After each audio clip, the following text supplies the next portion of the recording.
Bonjour, donc nous allons continuer L'étranger de Camus. Nous sommes rendus à la deuxième partie, chapitre 2. Il a eu un interrogatoire, donc voilà, là il a été condamné, donc il va aller en prison. Si vous souhaitez connaître d'autres lectures, être au courant de ce que je lis régulièrement, n'hésitez pas à vous abonner, voilà, pour être à la pointe de l'information. Voilà. Allez, on y va. Chapitre 2. Il y a des choses dont je n'ai jamais aimé parler. Quand je suis entrée en prison, j'ai compris au bout de quelques jours que je n'aimerais pas parler de cette partie de ma vie. Plus tard, je n'ai plus trouvé d'importance à ces répugnances. En réalité, je n'étais pas réellement en prison les premiers jours. J'attendais vaguement quelque événement nouveau. C'est seulement après la première partie et la seule visite de Marie que tout a commencé. Du jour où j'ai reçu sa lettre, elle me disait qu'on ne lui permettait plus de venir parce qu'elle n'était pas ma femme. De ce jour-là, j'ai senti que j'étais chez moi dans ma cellule et que ma vie s'y arrêtait. Le jour de mon arrestation, on m'a d'abord enfermée dans une chambre où il y avait déjà plusieurs détenus, la plupart des Arabes. Ils ont ri en me voyant. Puis ils m'ont demandé ce que j'avais fait. J'ai dit que j'avais tué un Arabe, et ils sont restés silencieux. Mais un moment après, le soir est tombé. Ils m'ont expliqué comment il fallait arranger la natte où je devais coucher. En roulant une des extrémités, on pouvait en faire un traversin. Toute la nuit, des punaises ont couru sur mon visage. Quelques jours après, on m'a isolée dans une cellule où je couchais sur un bas-flanc de bois. J'avais un baquet d'aisance et une cuvette de fer. La prison était tout en haut de la ville, et par une petite fenêtre, je pouvais voir la mer. C'est un jour que j'étais agrippée au barreau, mon visage tendu vers la lumière, qu'un gardien est entré et m'a dit que j'avais une visite. J'ai pensé que c'était Marie. C'était bien elle. J'ai suivi pour aller au parloir un long corridor, puis un escalier pour finir un autre couloir. Je suis entrée dans une très grande salle éclairée par une vaste baie. La salle était séparée en 3 parties par 2 grandes grilles qui la coupaient dans sa longueur. Entre les 2 grilles se trouvait un espace de 8 à 10 mètres qui séparait les visiteurs des prisonniers. J'ai aperçu Marie en face de moi avec sa robe à raies et son visage bruni. De mon côté, il y avait une dizaine de détenus, des Arabes pour la plupart. Marie était entourée de mauresques et se trouvait entre 2 visiteuses. Une petite vieille aux lèvres serrées, habillée de noir, et une grosse femme en cheveux qui parlait très fort avec beaucoup de gestes. À cause de la distance entre les grilles, les visiteurs et les prisonniers étaient obligés de parler très haut. Quand je suis entrée, le bruit des voix qui rebondissaient contre les grands murs nus de la salle, la lumière crue qui coulait du ciel sur les vitres et rejaillissait dans la salle, me causèrent une sorte d'étourdissement. Ma cellule était plus calme et plus sombre. Il m'a fallu quelques secondes pour m'adapter. Pourtant, j'ai fini par voir chaque visage avec netteté, détaché dans le plein jour. J'ai observé qu'un gardien se tenait assis à l'extrémité du couloir entre les 2 grilles. La plupart des prisonniers arabes, ainsi que leurs familles, s'étaient accroupis en vis-à-vis. Ceux-là ne criaient pas. Malgré le tumulte, ils parvenaient à s'entendre en parlant très bas. Leurs murmures sourds partis de plus bas formaient comme une basse continue aux conversations qui s'entrecroisaient au-dessus de leur tête. Tout cela, je l'ai remarqué très vite en m'avançant vers Marie. Déjà collée contre la grille, elle me souriait de toutes ses forces. Je l'ai trouvée très belle, mais je n'ai pas su le lui dire. « Alors » m'a-t-elle dit très haut. « Alors voilà. Tu es bien, tu as tout ce que tu veux ?»« Oui, tout. » Nous nous sommes tus et Marie souriait toujours. La grosse femme hurlait vers mon voisin, son mari sans doute, un grand type blond au regard franc. C'était la suite d'une conversation déjà commencée. « Jeanne n'a pas voulu le prendre !» criait-elle à tue-tête. « Oui, oui, disait l'homme. Je lui ai dit que tu le reprendrais en sortant, mais elle n'a pas voulu le prendre. » Marie a crié de son côté que Raymond me donnait le bonjour et j'ai dit merci. Mais ma voix a été couverte par mon voisin qui a demandé s'il allait bien. Sa femme a ri en disant qu'il ne s'était jamais mieux porté. Mon voisin de gauche, un petit jeune homme aux mains fines, ne disait rien. J'ai remarqué qu'il était en face de la petite vieille et que tous les 2 se regardaient avec intensité. Mais je n'ai pas eu le temps de les observer plus longtemps parce que Marie m'a crié qu'il fallait espérer. J'ai dit oui. En même temps, je la regardais et j'avais envie de serrer son épaule par-dessus sa robe. J'avais envie de ce tissu fin et je ne savais pas très bien ce qu'il fallait espérer en dehors de lui. Mais c'était bien sans doute ce que Marie voulait dire parce qu'elle souriait toujours. Je ne voyais plus que l'éclat de ses dents et les petits plis de ses yeux. Elle a crié de nouveau tu sortiras et on se mariera. » J'ai répondu, « Tu crois ?» Mais c'était surtout pour dire quelque chose. Elle a dit alors très vite et toujours très haut que oui, que je serais acquittée et qu'on prendrait encore des bains. Mais l'autre femme hurlait de son côté et disait qu'elle avait laissé un panier au greffe. Elle énumérait tout ce qu'elle y avait mis. Il fallait vérifier, car tout cela coûtait cher. Mon autre voisin et sa mère se regardaient toujours. Le murmure des Arabes continuait au-dessous de nous. Dehors, la lumière a semblé se gonfler contre la baie. Je me sentais un peu malade et j'aurais voulu partir. Le bruit me faisait mal. Mais d'un autre côté, je voulais profiter encore de la présence de Marie. Je ne sais pas combien de temps a passé. Marie m'a parlé de son travail et elle souriait sans arrêt. Le murmure, les cris, les conversations se croisaient. Le seul îlot de silence était à côté de moi dans ce petit jeune homme et cette vieille qui se regardait. Peu à peu, on a emmené les Arabes. Presque tout le monde s'est tu dès que le premier est sorti. La petite vieille s'est rapprochée des barreaux et au même moment, un gardien a fait signe à son fils. Il a dit « Au revoir, maman » et elle a passé sa main entre deux barreaux pour lui faire un petit signe lent et prolongé. Elle est partie pendant qu'un homme entrait, le chapeau à la main, et prenait sa place. On a introduit un prisonnier et ils se sont parlé avec animation, mais à demi-voix, parce que la pièce était redevenue silencieuse. On est venu chercher mon voisin de droite et sa femme lui a dit sans baisser le ton, comme si elle n'avait pas remarqué qu'il n'était plus nécessaire de crier « Soigne-toi bien hein, et fais attention !» Puis est venu mon tour. Marie a fait signe qu'elle m'embrassait. Je me suis retournée avant de disparaître. Elle était immobile, le visage écrasé contre la grille, avec le même sourire écartelé et crispé.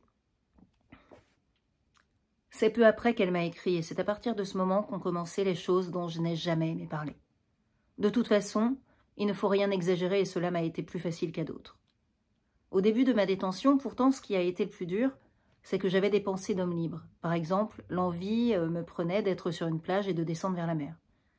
À imaginer le bruit des premières vagues sous la plante de mes pieds, l'entrée du corps dans l'eau et la délivrance que j'y trouvais. Je sentais tout d'un coup combien les murs de ma prison étaient rapprochés. Mais cela dura quelques mois. Ensuite, je n'avais que des pensées de prisonnier. J'attendais la promenade quotidienne que je faisais dans la cour ou la visite de mon avocat. Je m'arrangeais très bien avec le reste de mon temps. J'ai souvent pensé alors que si l'on m'avait fait vivre dans un tronc d'arbre sec, sans autre occupation que de regarder la fleur du ciel au-dessus de ma tête, je m'y serais peu à peu habituée. J'aurais attendu des passages d'oiseaux, des rencontres de nuages, comme j'attendais ici les curieuses cravates de mon avocat, et comme dans un autre monde, je patientais jusqu'au samedi pour éteindre le corps de Marie. Or, à bien réfléchir, je n'étais pas dans un arbre sec. Il y avait plus malheureux que moi. C'était d'ailleurs une idée de maman, et elle le répétait souvent qu'on finissait par s'habituer à tout. Du reste, je n'allais pas si loin d'ordinaire. Les premiers mois ont été durs. Mais justement, l'effort que j'ai dû faire aidait à les passer. Par exemple, j'étais tourmentée par le désir d'une femme. C'était naturel, j'étais jeune. Je ne pensais jamais à Marie particulièrement, mais je pensais tellement à une femme, aux femmes, à toutes celles que j'avais connues, à toutes les circonstances où je les avais aimées, que ma cellule s'emplissait de tous les visages et se peuplait de mes désirs. Dans un sens, cela me déséquilibrait, mais dans un autre, cela tuait le temps. J'avais fini par gagner la sympathie du gardien-chef qui accompagnait à l'heure des repas le garçon de cuisine. C'est lui qui, d'abord, m'a parlé des femmes. Il m'a dit que c'était la première chose dont se plaignaient les autres. Je lui ai dit que j'étais comme eux et que je trouvais ça traîtrement injuste. Mais, a-t-il dit, c'est justement pour ça qu'on vous met en prison. Comment pour ça? Mais oui, la liberté c'est ça. On vous prive de la liberté. Je n'avais jamais pensé à cela. Je l'ai approuvé. C'est vrai, lui ai-je dit. Où serait la punition? Oui, vous comprenez les choses, vous. Les autres non.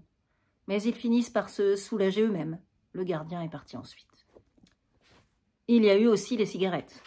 Quand je suis entrée en prison, on m'a pris ma ceinture, mes cordons de souliers, ma cravate et tout ce que je portais dans mes poches, mes cigarettes en particulier. Une fois en cellule, j'ai demandé qu'on me les rende. Mais on m'a dit que c'était défendu. Les premiers jours ont été très durs. C'est peut-être cela qui m'a le plus abattue. Je suçais des morceaux de bois que j'arrachais de la planche de mon lit. Je promenais toute la journée une nausée perpétuelle. Je ne comprenais pas pourquoi on me privait de cela, qui ne faisait de mal à personne. Plus tard, j'ai compris que cela faisait partie aussi de la punition. Mais à ce moment-là, je m'étais habituée à ne plus fumer, et cette punition n'en était plus une pour moi. À part ces ennuis, je n'étais pas trop malheureux. Toute la question, encore une fois, était de tuer le temps. J'ai fini par ne plus m'ennuyer du tout à partir de l'instant où j'ai appris à me souvenir. Je me mettais quelquefois à penser à ma chambre, et en imagination, je partais d'un coin pour y revenir en dénombrant mentalement tout ce qui se trouvait sur mon chemin.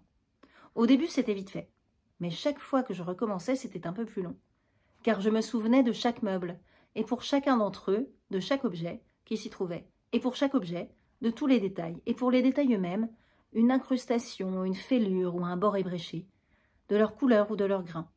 En même temps, j'essayais de ne pas perdre le fil de mon inventaire, de faire une énumération complète, si bien qu'au bout de quelques semaines, je pouvais passer des heures rien qu'à dénombrer ce qui se trouvait dans ma chambre.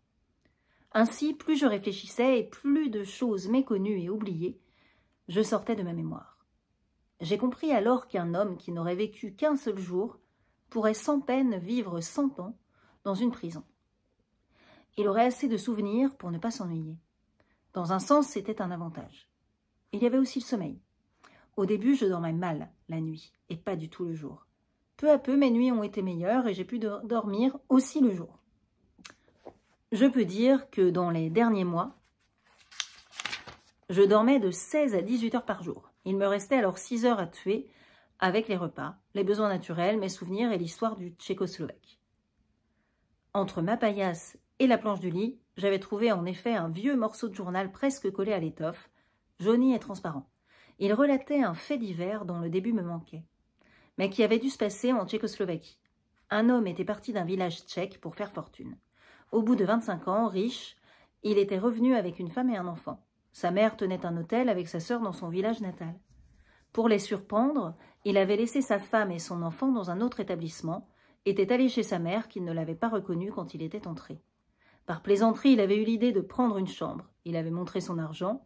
Dans la nuit, sa mère et sa sœur l'avaient assassiné à coups de marteau pour le voler et avaient jeté son corps dans la rivière. Le matin, la femme était venue, avait révélé, sans le savoir, l'identité du voyageur. La mère s'était pendue. La sœur s'était jetée dans un puits. J'ai dû lire cette histoire des milliers de fois. D'un côté, elle était invraisemblable, d'un autre, elle était naturelle. De toute façon, je trouvais que le voyageur l'avait un peu mérité et qu'il ne faut jamais jouer. Ainsi, avec les heures de sommeil, les souvenirs de lecture, de mon fait divers et l'alternance de la lumière et de l'ombre, le temps a passé. J'avais bien lu qu'on finissait par perdre la notion du temps en prison. Mais cela n'avait pas beaucoup de sens pour moi. Je n'avais pas compris à quel point les jours pouvaient être à la fois longs et courts. Longs à vivre sans doute, mais tellement distendus qu'ils finissaient par déborder les uns sur les autres. Ils y perdaient leur nom. Les mots hier ou demain étaient les seuls qui gardaient un sens pour moi. Lorsqu'un jour le gardien m'a dit que j'étais là depuis 5 mois. Je l'ai cru, mais je ne l'ai pas compris. Pour moi, c'était sans cesse le même jour qui déferlait dans ma cellule et la même tâche que je poursuivais. Ce jour-là, après le départ du gardien, je me suis regardée dans ma gamelle de fer. Il m'a semblé que mon image restait sérieuse, alors même que j'essayais de lui sourire. Je l'ai agitée devant moi, j'ai souri, et elle a gardé le même air sévère et triste. Le jour finissait et c'était l'heure dont je ne veux pas parler. L'heure sans nom, où les bruits du soir montaient de tous les étages de la prison dans un cortège de silence. Je me suis approchée de la lucarne, et dans la dernière lumière, j'ai contemplé une fois de plus mon image. Elle était toujours sérieuse, et quoi d'étonnant puisque à ce moment je l'étais aussi. Mais en même temps, et pour la première fois depuis des mois, j'ai entendu distinctement le son de ma voix. Je l'ai reconnue, pour celle qui résonnait déjà depuis de longs jours à mes oreilles, et j'ai compris que pendant tout ce temps, j'avais parlé seule. Je me suis souvenue alors de ce que disait l'infirmière à l'enterrement de maman. Non, il n'y avait pas d'issue, et personne ne peut imaginer ce que sont les soirs dans les prisons. Et voilà, donc c'est terminé. Donc ça c'était le chapitre 2 de la deuxième partie. Donc bah oui, la vie en prison, c'est pas... Voilà, donc bonne fin de journée.